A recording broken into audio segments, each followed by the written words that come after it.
Hi everyone, in front of me I've got Redmi Note 14 Pro, and let me share with you how to clear the browser on this device.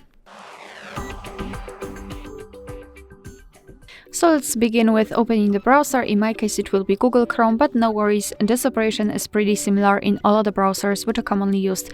So I'm pretty sure that you will be able to figure out how to do it in your specific browser based on the steps I will present today. So all we have to do is to tap on the three dots icon in the right upper corner and tap on delete browsing data. So here we've got some basic options like browsing history, opened tabs and cookies, cache and other site data.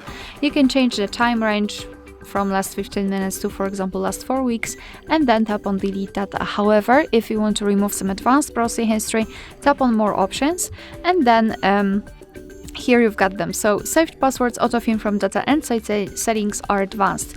So just mark the options. You can change the time range to, for example, all time, and then tap on delete data.